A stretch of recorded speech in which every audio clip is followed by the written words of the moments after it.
Now, before I take my seat, I could not leave this space without giving you the opportunity to come home.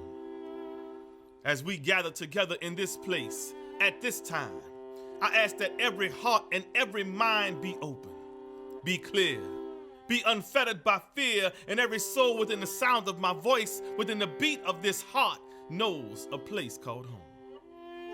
We call upon the ancestors, whose shoulders on which we stand, whose dreams we are realized, and pray that the blood of the enslaved washes all our sins away. Tell me, what would happen if today was the last time you heard that drum beat or that trumpet blow? What if the last feather fell from the last suit sewn? What if you went home tonight, put your head on your pillow, and when you woke up in the morning, there was no place to go to bear your culture? For every Ninth Ward soldier who dies a little bit inside each time he slides that key into some other lock of some other house on some other street in some other city. For every 7th Ward hardhead turned soft, heartbroken, although we may not look the same as we did yesterday. For every culture bearer who can no longer bear to watch their culture be consumed and calculated by connivers, you are welcome. Welcome to this place called home, where the culture rises from the cracks in the cobblestone. Will you come home, family? Somebody today needs our culture. This culture that enters every home and every heart, that goes beyond prison bars and hospital beds, this culture that heals and has delivered many of us from the glory of gunshots. I refuse to leave here today without asking you to come home. If you've ever been standing in your kitchen, had to open your window, run to your front door, and know the ancestors have moved on because the music says so, don't be ashamed. Anyone who remembers family and spirit and rhythm and movement and meaning and breath and life, come home, dear children. Whether saved or unsaved, whether Central City, Uptown, Downtown, the West Bank, East Bank, or Gentilly, come home. For those who struggle to get out and those who still struggle to get back, we welcome you home. There's no place like it. There will never be another like it. I know you remember. Is there anyone? I'm going to ask again, is there anyone who remembers their culture? If you remember, come home. If you can feel it in your heart, come home. Can you feel it, sister? Come home. Can you feel it, brother? Come home. Come home. Come home.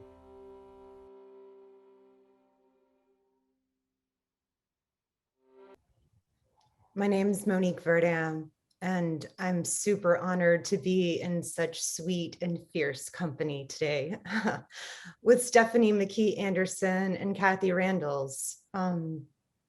Hearing Come Home and watching it just now really resonates deeply, and I'm so looking forward to having a conversation about how Bulbuncha, a place also known as New Orleans, has been a muse in collaboration with Stephanie McKee Anderson and Kathy Randels' work. Bulbuncha is the name the Choctaw called this place, a place we call home here at the end of the Mississippi River, where the fresh waters of the watershed kiss the tides of the Gulf of Mexico. Bulbuncha means place of many languages, or place of many tongues. And before we get started, I just want to give thanks to all the ancestors, all of my ancestors and your ancestors and our ancestors and the ancestors of this place. And wherever folks are tuning in from those places, those ancestors who've made it possible for us to share time together. And I especially want to acknowledge the Mississippi River, which is built to the land upon which we now sit, making it possible for us to call this place that is in between land and water, a place that we call home. Much gratitude to the Tennessee Williams Festival for inviting us to be here and for continuing to create space for sharing and for conversations. Stephanie McKee Anderson is a performer, choreographer, educator, facilitator, and cultural organizer, born in Picayune, Mississippi, and raised in New Orleans. She is the executive director of Junebug Productions. Kathy Randels is a native New Orleanian, a theater artist, an educator, and the artistic director of ArtSpot Productions. Before we dive in, I just wanted to start with asking both of you, what are 3 words that come to mind when you think of home? And in the spirit of the storytelling process, whoever is moved to start first, please go ahead and get us started. Just 3 words. All right, I wrote them down. I don't know if they're right or wrong, but they're the first 3 that came. So, and this is the order they came in: swamp, party, family. For some reason, my head initially went to 3 days of the week: Saturday, Sunday, and Monday. Yes. Yes. Oh, well, I'm so curious to know when and where the 2 of you came home to theater. When did theater find you and call you home? Where was that? What did that place look like? And yeah, what was that first kind of moment that, or you can think back to, that reminds you of when theater kind of was like, hey? Or maybe it was always there. I mean, you know, but yeah, I'm just, is there a place? I think it's going to be different for Kathy and I in lots of ways. Theater found me. It wasn't the space that I was in. I always explain to people, I always identify dance as my first language. So that's sort of the trajectory that I had, was actually through the dance world more than it was the theater world. And it actually is a very short timeline that those things actually came where they kind of met. Kathy and I met, I think during, Kathy was had come home. You had just come back to New Orleans after being in school. We met each other right during that time. Kathy, we both have a mutual friend of ours, Roscoe Reddix Jr. And I met Kathy through him, actually. And we also kept connecting through, I think one connector through us and a constant was always John O'Neill, and Junebug has been the connector. So in lots of ways, there's a lineage that connects us both in that work. And part of that lineage is through Junebug and John O'Neill in particular. And it really was specifically, it was after Katrina happened. And I saw John O'Neill. We were at National Performance Network in Miami. And John said, we're working on a little something. And, I think it'd be good to have you be a part of that. And I started those conversations, and that turned into a touring collective of artists, which did uprooted the Katrina Project. Uprooted the Katrina Project. How can I forget that part of it? Uprooted the Katrina Project. And it was several different artists that were actually between the state of Mississippi and Louisiana. Of course, we were all dispersed. So some people were from New Orleans legitimately from New Orleans, but coming in from, I want to say, New Mexico. I'm not sure where Sadi Khalid, Valentine Pierce, Carlton Turner and Maurice Turner from Raymond, Mississippi, Kathy Randels, Roscoe Reddix Jr., Millicent Johnny, myself, and then a host of other people who kind of came in and out as needed as we were kind of touring around. Of course, this was supported by Alternate Roots, but it was really the place that those worlds for me collided. The world that I think the relationships sort of collided. It was sort of full circle. And they collided, and I even met new people. I think I left out Nick Sly and Bruce France. But I just wanted to name that as one of those places that's both a connector between Kathy and I and part of our mutual lineage in the work. Yeah, definitely. It's interesting because there was a big coming home after Katrina, or the failure of the levee system that Hurricane Katrina enhanced, shall we say. That's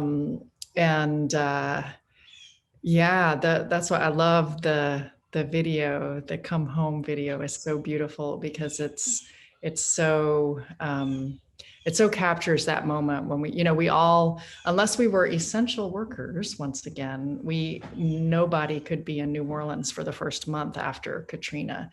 And so we all had to come home, and where the Junebug video feels like it's still reaching to people who haven't made it home yet. I think all of us it was a journey to come back to New Orleans, as we all know. So that project was powerful. And it was amazing because we toured it to several cities and met people from New Orleans in those other cities. We had story circles and people who had landed, like we did it in San Antonio and Richmond, Virginia, and some other places. And we met people from the New Orleans diaspora everywhere we went. And I guess I want to kind of go back a little bit to when I first. So I'm one of those New Orleanians who, when I graduated from high school, I wanted to get the hell out of here. And I was blessed that I got into a college and got a financial aid package that allowed me to go to Chicago, up to Northwestern University. And I loved it up there. I got an amazing education. I stayed there for 3 years after I graduated. And the theater scene in Chicago is incredible. You open up their version of the Gambit is the Reader. And, there were like at least 10 pages filled with theater happening all over Chicago. And I came back home. There are personal reasons. I was leaving a marriage. I hated the cold in Chicago. I hated the size of Chicago. New Orleans is a small city, and it kind of feels like we're half of a degree of separation away from everybody in this city. I missed home at that point. And that was in 95. And that was my first coming home to this place. And I am someone who needed to leave New Orleans to realize how beautiful it is, leave Bulbancha to realize what an amazing place it is. Yeah. I think as a kid going out into the swamp and, into the woods that are a little higher up in the state and not as swampy. I didn't like them. I just thought they were buggy and hot and muggy. And since seeing more of the planet, I think this place has the perfect temperature, the perfect amount of greenery, the perfect birds, the perfect Mississippi River. Yeah, I think that just thinking back to how when Katrina washed in, it was like this activator and had I think for a lot of people, just all of these things we were wrestling with, where suddenly it was like, whoa, wait, everything can change. And like, how do you get home? And what does, yeah, all of the little things became huge things, right? Because it's like, how do you survive and how do you find your way back? And in that same way of going away and recognizing, like, when you don't have it, then you realize the PowerPoint that this place is of biodiversity. And what I feel I'm kind of so sad for right now, in that we're recording this and it's carnival season and carnival has been canceled because of the times of COVID, and that kind of missing of home and being in the streets and having these connections. And just also want to echo that, the lineages and deep relationships and how they resonate in this place. And just that knowing both of you have been so grounded and transformed in different ways because of the work of the Free Southern Theater and Junebug Productions, and John O'Neill, of course, being a teacher who continues to teach in so many ways for so many people. And so I'm also wondering, about the female mentors who have found you in your life, or you found them. And when I was thinking about this question, I was thinking of a living person or spirit. But also, we can go outside of that. It can be, is there a mentor that you found through the work that was a character, right? That maybe wasn't in the physical body. I don't know. So in this kind of musy world that we're kind of, dabbling in right now, I just wanted to kind of ask the female folks who have challenged you to grow and to go to the deepest places, for you to share the stories that you've elevated and in your work. It could be your mama. I mean, it's probably many mamas. Right? It's all the mamas. Yeah, no, the deep breath. I got my little pad so I can think them right at the same time, because they're connected in my brain. Yeah, my mama, hell yeah. Eloise Randels, who did costumes for multiple ArtSpot shows throughout all the years and left us in September of this past year. I can't choose one, Monique. I just went boom, boom, boom. So I've got Jan Gilbert, who is my elder and my sister from Lakeview and the Lakeview's project, an amazing visual artist and installation artist. Lucy Ann Carmichael, who is a co-founder of the Studio in the Woods that the three of us have done work at. Stephanie and I did Beneath the Strata Disappearing there, and I made poor Stephanie walk through tall grass in the levee at the Studio in the Woods. And I know you're like, you're not going to talk about this on this call. And I met you before, Lucianne, but I know how deeply a Studio in the Woods has affected you and your work.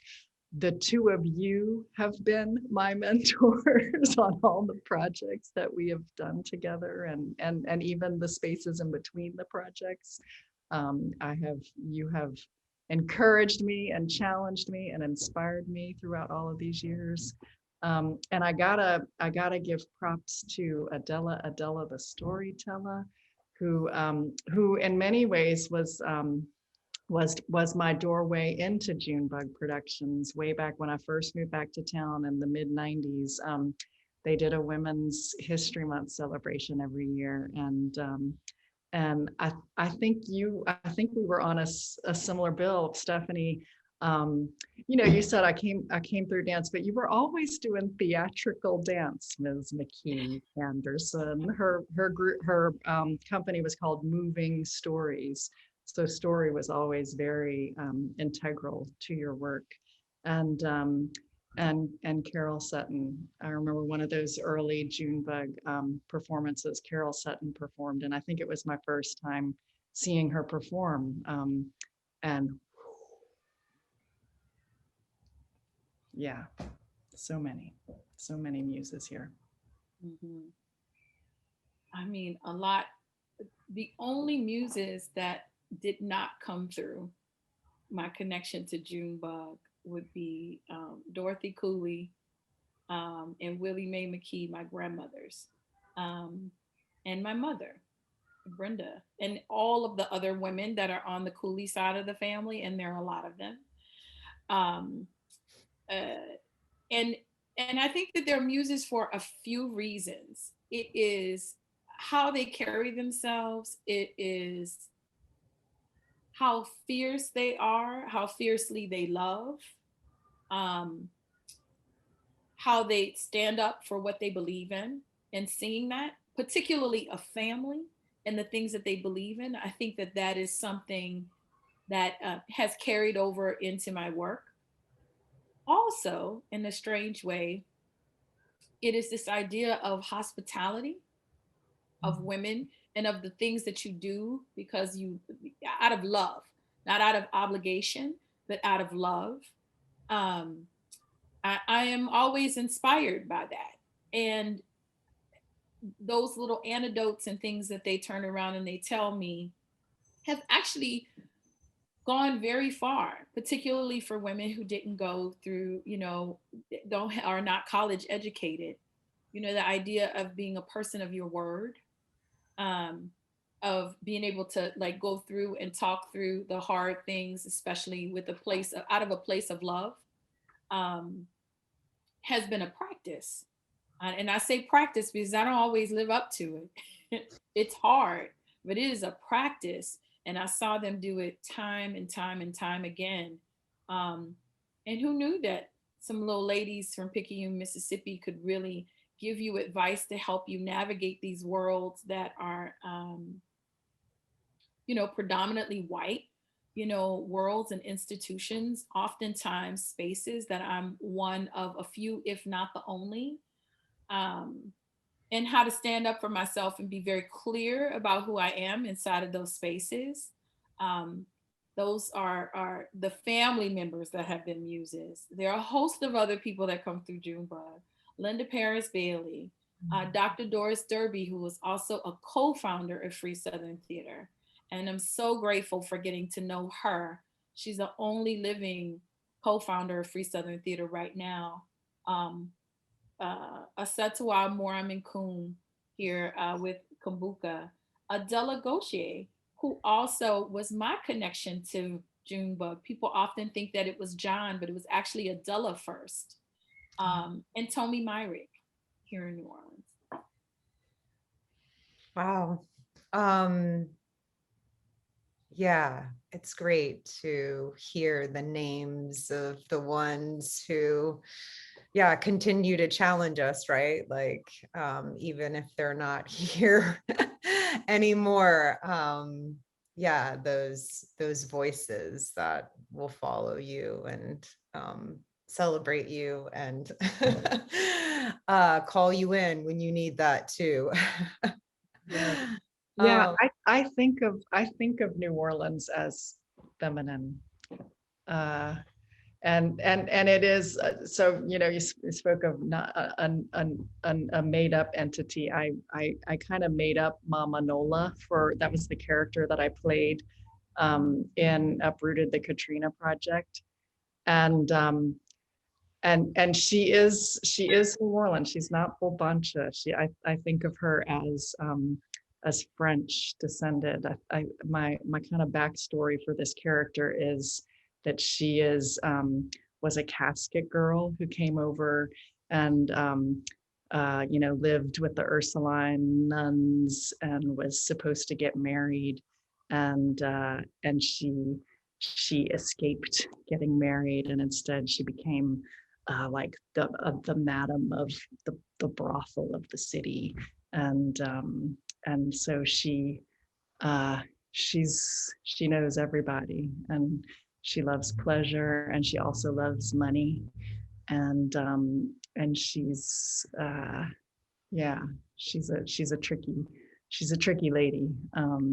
So yeah, but I've always thought of her. I've always thought of the spirit of New Orleans as feminine, and I think there are, and I think the spirit of Bolbancha. I think of the spirit of Bolbancha as feminine as well, and I think maybe that is more in the water, the intense amount of water that lives here. How you know, many people say that part of why ancestors are so strong here is that there is so much water, in addition to how we revere them and remember them.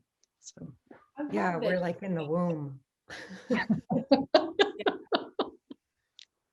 If you, and I'm going to make this quick, but I love that you said that, because we're sitting down and talking about how New Orleans has been a muse for work, and sitting and with Kathy sitting and talking about Mama Nola and the genesis of that.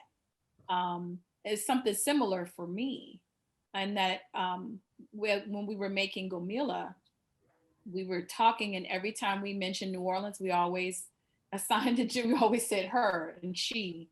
And after some deeper conversations, we realized we felt like the most powerful spiritual entities that ruled over this space, that really looked over this space, were all connected to water and wind.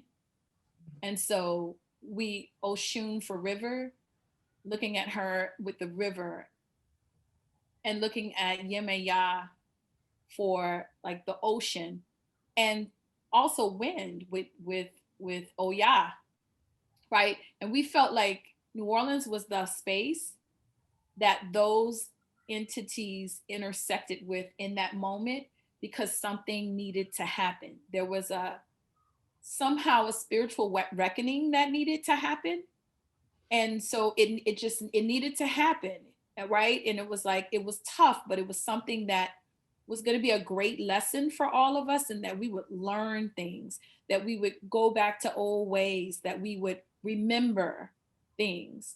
And that's the genesis of where Gomila, a lot of the things that we explore in that are things that have been ideas that we've needed to reckon with for a while, but we kept putting it off until this great reckoning happened inside of this space. It's often the story that I don't talk about much.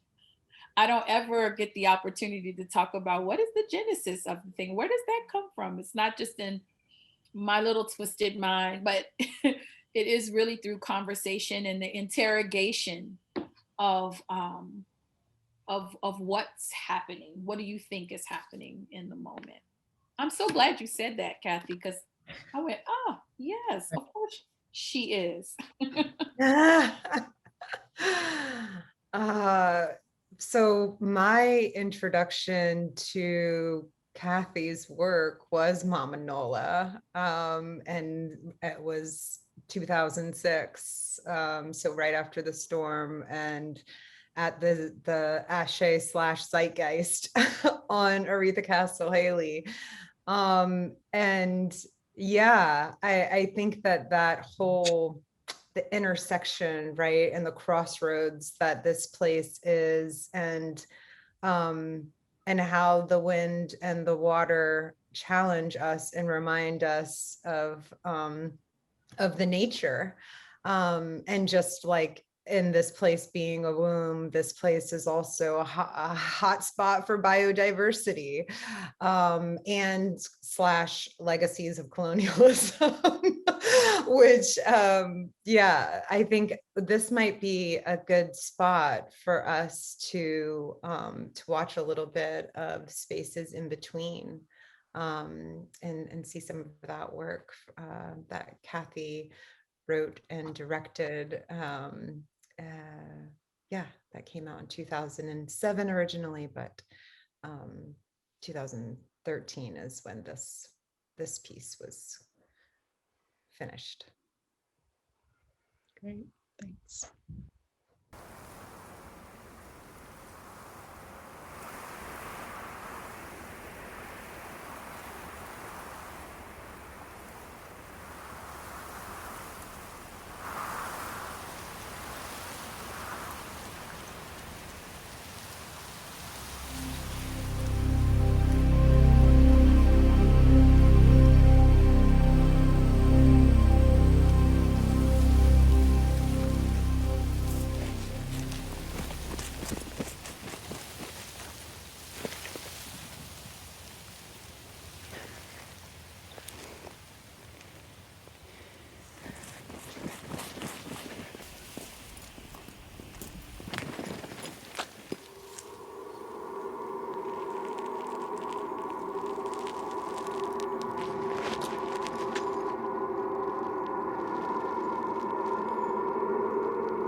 Here is a beehive. Where are all the bees? Hiding away where nobody sees. They are coming out now. They are all alive. 1, 2, 3, 4, 5.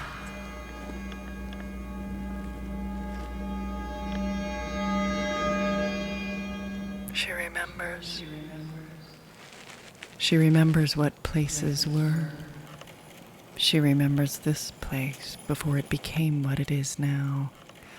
An empty shell. The skeleton of a home.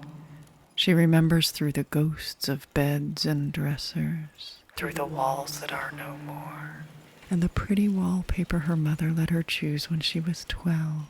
That ripe age upon which some say you take the responsibility for your own soul away from your parents. She remembers running outside one day in the middle of a rainstorm with her shirt off. She was a little too old to be doing such things, but the girl on Sesame Street had done it, so why shouldn't she? She remembers what she learned that day. The excitement of summer storms and how to feel them coming from miles away.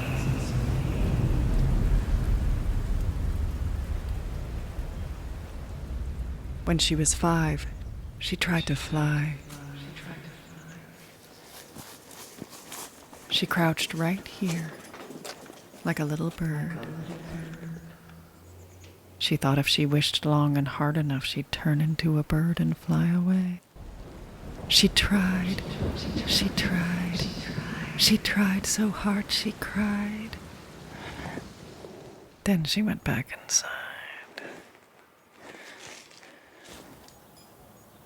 Come inside, dear. Come inside.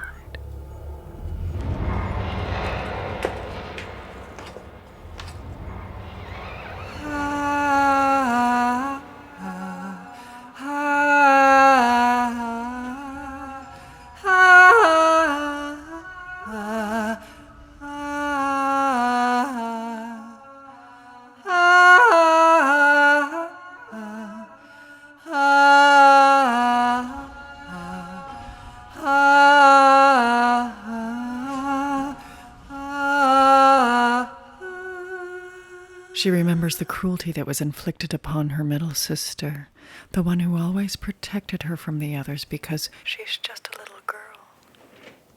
She remembers a dinner party here, when middle sister wrote cruel nicknames on the name tags as payback for the antics of those nasty older brothers. She remembers what she learned that day. Beware the hostess with the mostess. She can trick you into eating poisoned soup or drinking water lily tea. Curb your appetite to her wishes with a smile.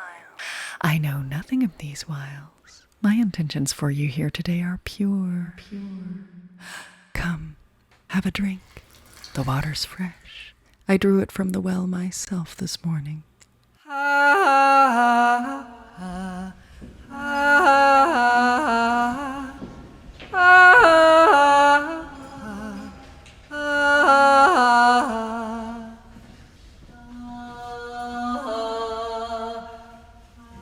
She remembers when she first saw me.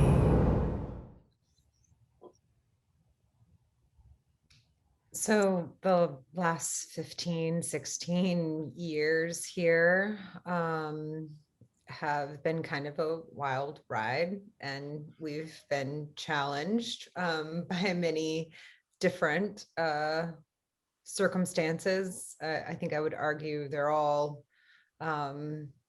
interconnected in some way or another, but they've challenged us to question and reassess who we are, where we are, what our work is, and reflecting and responding, since Katrina, but also also displacement, gentrification, environmental, things happening here in the Delta. So, just wanted to kind of think about spaces in between as maybe a place to start, and that what that work is, where it came from for you, Kathy, and maybe a little bit of like how it feels today. Ooh, great. Yes. So again, the piece,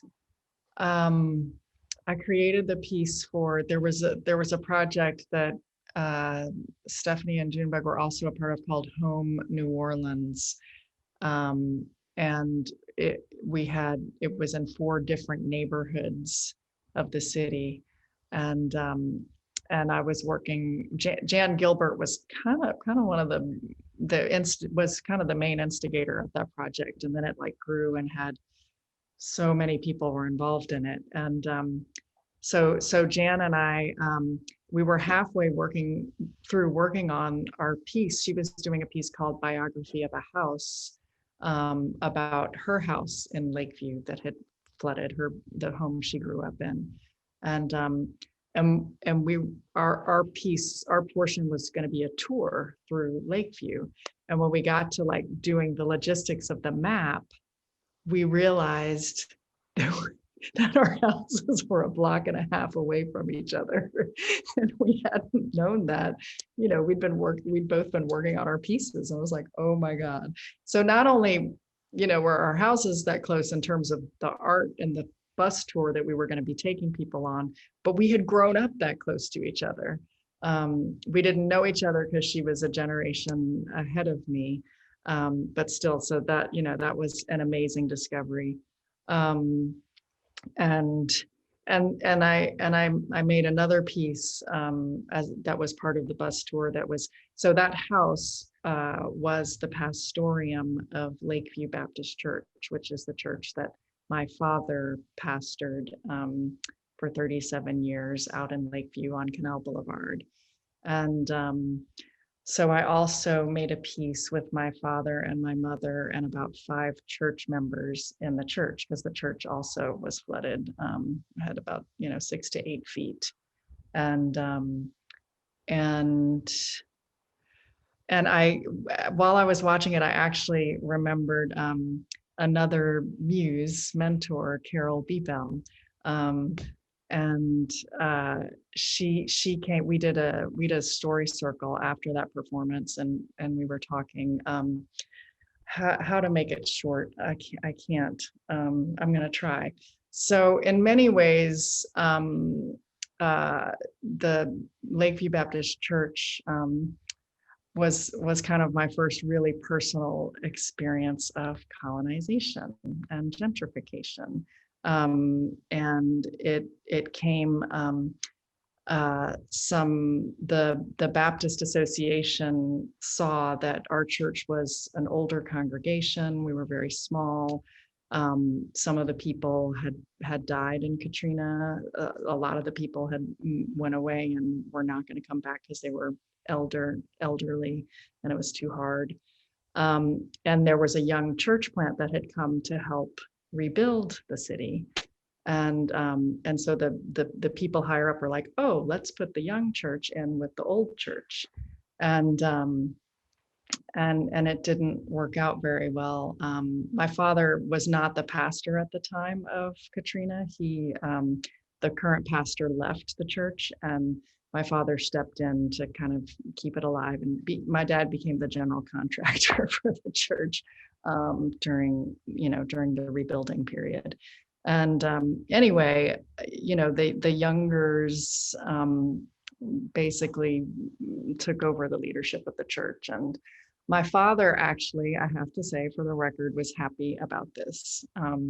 Going back to the women folk, my mother and I were not happy with this transition, because we really felt like it was, they were taking advantage of the situation, and that there wasn't an intention to really honor what the church had been and the people who had built the church and were a part of the church, but it was more about taking. I think they wanted to. I'll say I think they wanted to, but what ended up happening was they created something new. And the majority of the people who became members of that church were young people with young families who were not from New Orleans. And now it is no longer a church. It is, it has been sold. They changed the name of the church, and then now today it is not a church. It's going to be becoming, I don't know, apartments or condos or office space or something.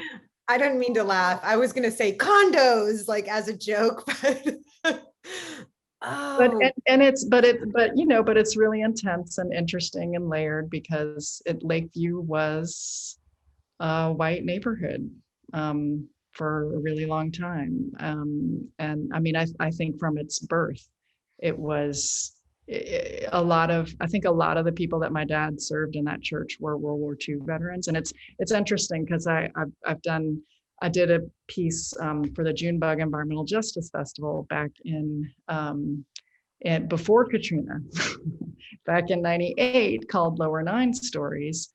That was about how Hurricane Betsy had, that the breaking of the levee by the city in order to save downtown flooded the Lower Ninth Ward. And again, that's a contested story. Some people believe it strongly, some people fiercely disbelieve it, but something happened and the Lower Ninth Ward was flooded and other neighborhoods were not flooded. And St. Bernard was flooded, where Monique's family is from. So anyway, I got a little lost, but just the layers of colonization, honestly, my family, my parents are not from New Orleans, are not from Louisiana. My dad came here to attend the Southern Baptist Seminary out like right on the edge of Gentilly and New Orleans East on Chefman Tour. And then he ended up getting called to that church and he ended up staying. And I thank God that happened, because it meant I got to be born and raised in New Orleans and fell in love with this place. But, my people aren't from here. And so on some level, we were colonizers. And I've been on a huge journey of looking at the role that Christianity has played in colonization. Did a performance about that called Go Ye Therefore. also in the Gentilly neighborhood. And yeah, it's what, manifest destiny, go west, young man. It's this white supremacy that has been that beginnings of our nation and New Orleans as well. That continues. And so sorry, it's here we are. I mean, I didn't know. I remember when we were working on Uprooted, Stephanie, talking about what would Choctaw or Homa or Chitimacha entities and spirits look like, and we didn't know who to ask about that. But I remember John O'Neill specifically, when we were talking about the spirit realm, we were like, what do the spirits of this place look like? And I didn't learn the word Bulbancha until a year and a half ago, so it's like, right? So there's so much that my earring just fell off. Yeah, I mean, Stephanie, I'm just curious about, in regards to, right, like all of these layers, and that it's not a past, right, that we're still in the present, and that, that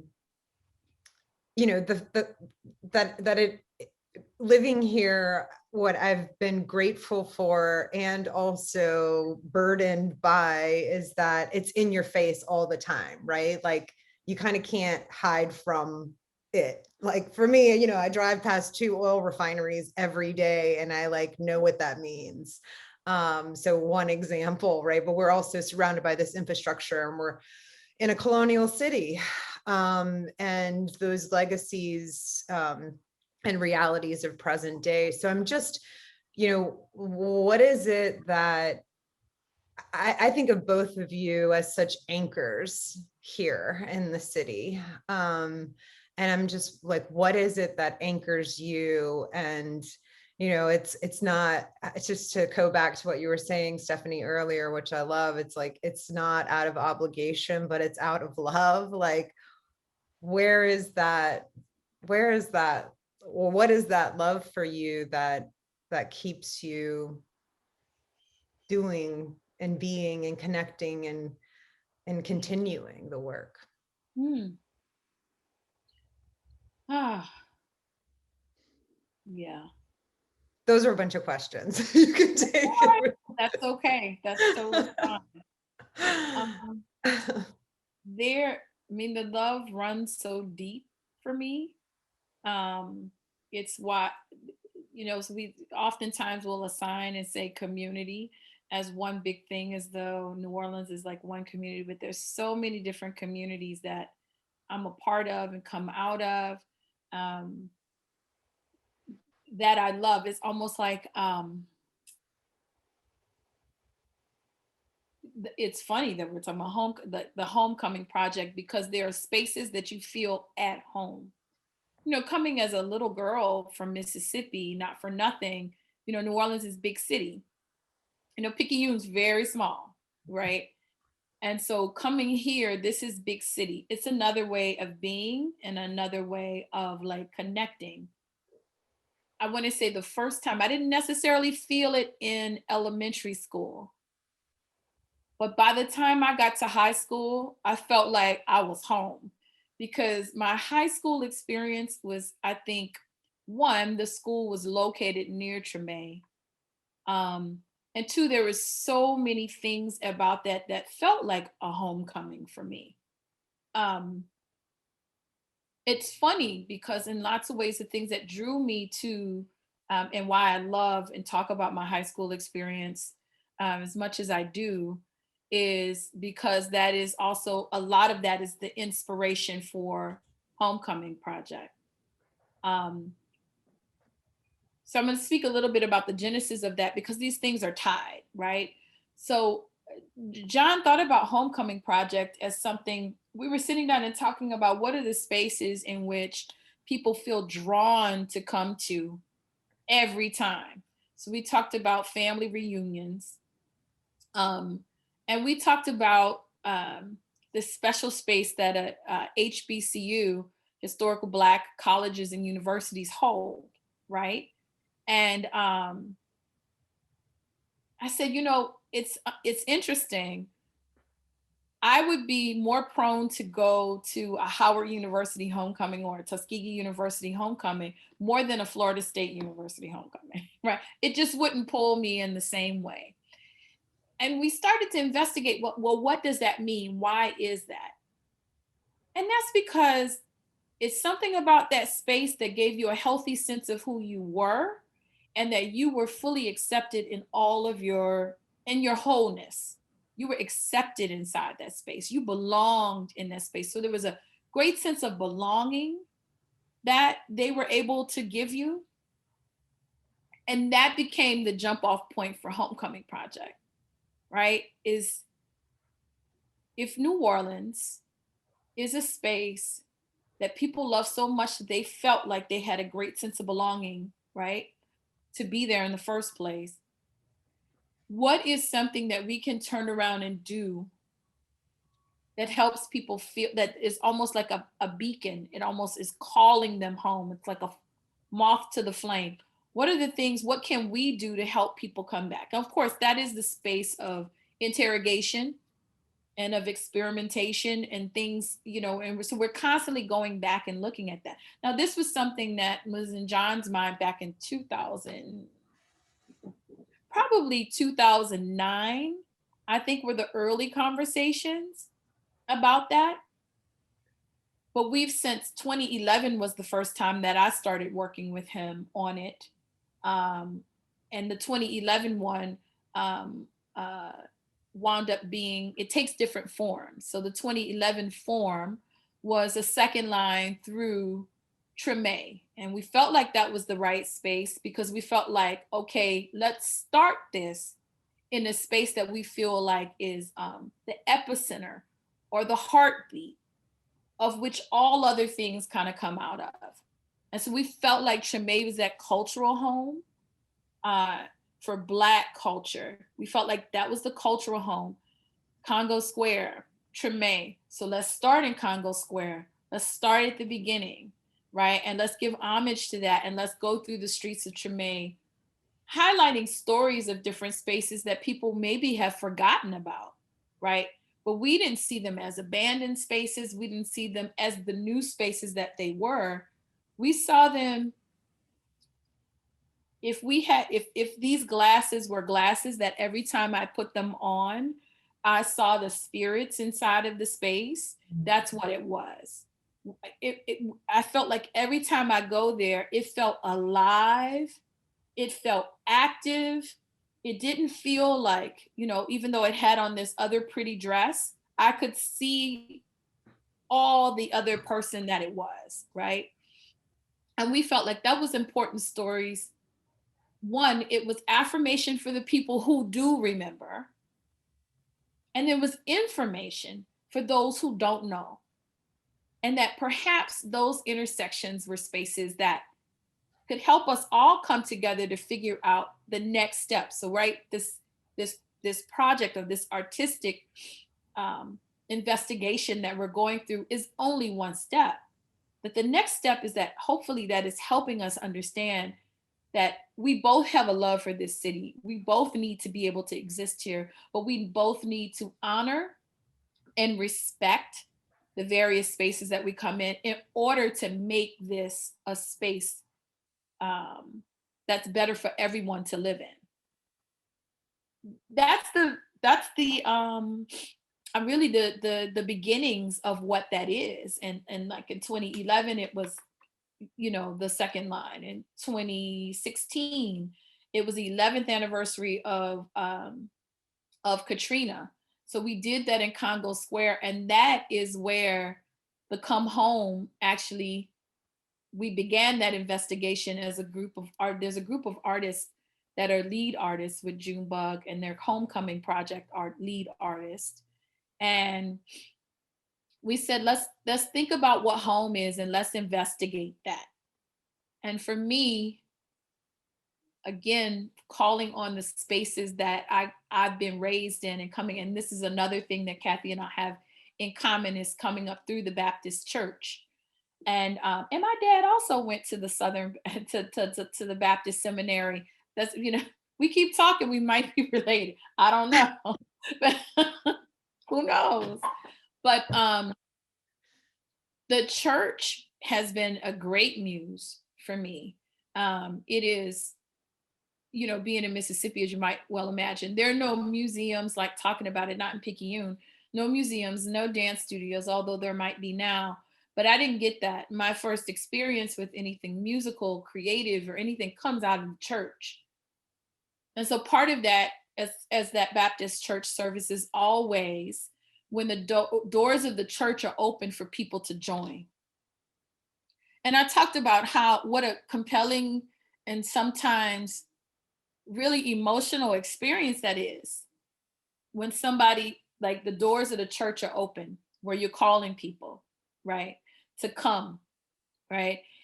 That is what we were investigating in that piece of, like, what does it mean for the doors of the church to be open, for people to feel welcome, to feel like there is a sense of belonging for me inside of this space, that I am compelled to come back. I'm compelled to not only come back, but to do the work that is necessary for us to be in that space. Because, it's not just about belonging, it is about work. It is about the work that you are individually doing, right? That really helps us to open us up as a community, right? Or how we are better for each other, how we are better for that space. So. Yeah. Yes. All right, I know we got to wrap soon, but the name of the piece that I did at my parents' church was Coming Forward. So it was all about that moment when the doors of the church are open and come forward. So yeah. And just a couple other things bubbled up, because everything you're saying, Stephanie, is so real and so true. And I think that there's, I mentioned Carol, and I didn't say what stuck. She said, I think I was bemoaning what was happening with the church when she was there, and she was like, well, you never know, you might end up being a preacher one day. You can't see the future. And I was like, don't put that on me, Carol Beebel. I think she also grew up in the Baptist church and was, I think, a preacher's daughter or granddaughter. But yeah, the sense of belonging, the sense of history, the sense of shared vision, the sense of taking care of one another, the sense of family that we have in the church. I think the good aspects of church, because I'm dealing, we got a lot of scary church evangelical folks out there who were like taking it in terrifying, horrible directions. But when church is beautiful, when church is home, when church is calling us into our higher power, I think that's what New Orleans does for all of it. New Orleans is it has its own spirits and its own deities, and they really like it when we dance. All of them. Yeah. Yes, indeed. Yeah, we have been talking so much about home, and started with coming home, or come home. And, we're in the times of COVID, so it's all about stay home. And I too think of her, this place, Bulbuncha, New Orleans, home, as a place that I always felt I could find a place where I felt like I belonged, and felt like I belonged in a way that anywhere else I go, still to this place, I feel a little bit out of sorts. And so, yeah, just in these times of COVID, and in these times also of like, we just rode out hurricane season 2020, which was like no other. and knowing, right, that we live in this vulnerable, fragile place. I just, what do you think is most needed in this moment? And I think too, you know, I always feel a little bit like the going through Katrina, it made me a little bit tougher for like all of these other things that have come since. But also at the same time, it doesn't make it any easier at the same time. So yeah, what do you think is most needed for folks to remember, and what is the work we should be doing? It's so funny. I have been struggling. And finally I just kind of I think relaxed into a space that I was like, what lesson am I supposed to be learning right now? What is the work? I feel like when we come up and we butt up against these hardships and things that are happening, again, it's like, what is the work that you're supposed to be doing? Right. So we sit down and of course it's, you know, oh, I can't do my productions and I can't do this. And I was supposed to do this. And Gamila's not going to happen in New York anymore. And that, but that's not necessarily the work I'm supposed to be doing in terms of making this world a better place. What is that work? What is the root of that? And I feel like it's just been a challenge to me. And for, I think, all of us, it's challenging us to look at what is the root. This is an opportunity. It's a great disruption to everyone. And great disruption to everyone is always, there's great possibility in that moment. If people are about doing the work, if you really want to shift and change. Now, again, when I sat down and talk about these great reckonings that happen, because there's something, it is telling us something. I feel like in that moment, I had conversations with my friend Onye Uzuzu, and immediately after she was like, yo, this is crazy. And yet the skies are clearer. All of a sudden, there's no fog in these spaces because of this disruption. Rivers you can see clear to the bottom of because of this disruption. There is so much that we haven't done for not just for each other, but for our environment, for the places that we live. And I feel like this moment was the stillness that my grandmothers tell me about all the time. That's so important. You know, be still, child. You know, that stillness was the space for us to see, one, how we can be better and that there's great possibility. The world just showed you what it is that we can be and how there's both great possibility. It showed both sides, right? It showed what the possibilities were. And it's also showing, here's the road you're going to go down if you don't listen to what's happening right now. Amen. Yeah. I just something that has bubbled up in a lot of what you were saying, Stephanie, just now, and going back to when you were talking about the homecoming project. I was thinking about how pre-Katrina, but maybe always, I think on some level, New Orleans, actually not Bulbancha, but New Orleans specifically, has a bit of a provincial inferiority complex. And what I mean by that is, like, when we look for people to run the larger systems of the city, like the school board, like the police force, you know, I can name like contracting on multiple levels, we reach to people who are not from here. And I feel like we really did that even more before Katrina. And I think post Katrina, it was such a, because the people who were from here were so busy rebuilding their homes and their lives and their businesses, that's what made the gentrification possible. That's what made leadership in larger systems from outside possible. And I feel like, so like talking about the question of how do we show our love for New Orleans on some level, like with Lisa D'Amour, who is another muse I haven't mentioned yet, who got us all together. You know, I think we felt, I think for all of us, we feel like fierce protective mama bears of this city, and of the powerful culture that has come up, especially the Black culture that has come up through so much, you know, through being the capital of the slave trade.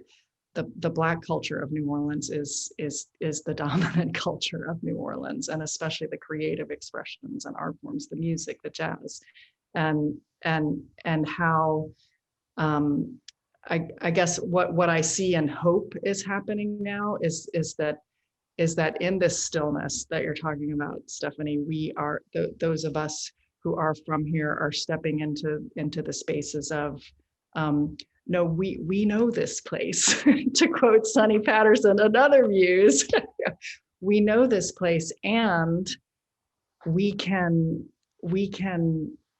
steward this place.